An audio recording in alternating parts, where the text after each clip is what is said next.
Today, we are going to take a look at something a little bit different, and something I feel very strongly about: swatting. I'm sure many of you internet goers have heard about it, and recently in the YouTube community, it's been coming up a lot lately. Today, we take a hard look at Obnoxious, or so he is known as on the internet. Obnoxious started out his spree of scumbaggery when he was just 16 years old. He would often target college female Twitch streamers. For those of you who don't know what Twitch is, it's a very popular gaming streaming site where people stream gameplay for donations. He would start by DDoSing their internet or overloading it in order to change the internet speed to a crawl, or not even working.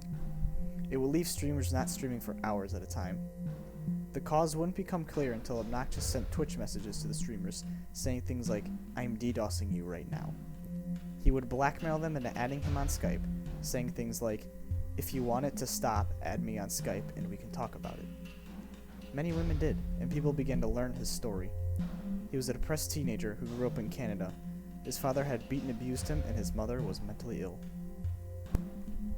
At first, Obnoxious was content with just having people to talk to. He seemed to have just wanted friends. Then he started asking for fan signs, selfies of the women holding pieces of paper with Obnoxious written on them. Some women granted this request, no big deal. Then he demanded nude pictures. He had a foot fetish. He asked them to talk about sex. When women stopped responding to him, he escalated his attacks. He would frequently give out public information such as their full name on Twitter. In the world of the internet, this is known as doxing. Obnoxious would easily obtain this information. He would often cold call internet companies and use one small piece of public information, and then he would use the new piece of information to get more information from a different company. He told me that he would call customer service at Amazon, say he forgot my password, but he knew my birthday, and the Amazon people, they just give it. And if they wouldn't, he would just call again. He had a con man's gift of deception. His online abuse began across the physical world. He would often send pizzas to his victims' homes, mostly unappetizing, such as deep dish with no cheese or pizza with anchovies and jalapenos. He would frequently send text bombs, where his victims would receive hundreds of messages at a time. If all else failed, Obnoxious would swat his victims, or dispatch a SWAT team to their house. They would show up with guns at their door, typically leaving the victims and families at risk. Obnoxious swatted many victims between 2014 and 2015, often swatting them more than once. He would often present law enforcement with a fake threat, such as shooting a hostage or planting bombs. Obnoxious became more confident. He escalated his crimes to actually start streaming them. He would skip the pizza phase and go straight to swatting. Once he was banned from one streaming site, he would just move to the next. Viewers frantically wrote into law enforcement. After an investigation into swatting in Atlanta, a trace back to his phone revealed his Skype account that called over 10 police agencies. His Skype account revealed his email, which eventually led to his personal website, listing his name as Obnoxious.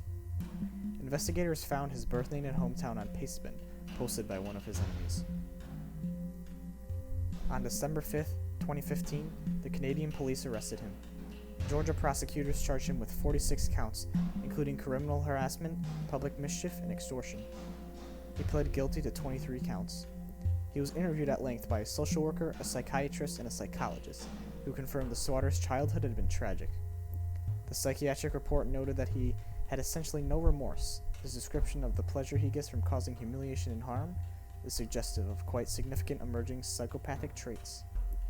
He was sentenced to 16 months in jail and will be released when he is 18 in March of 2017.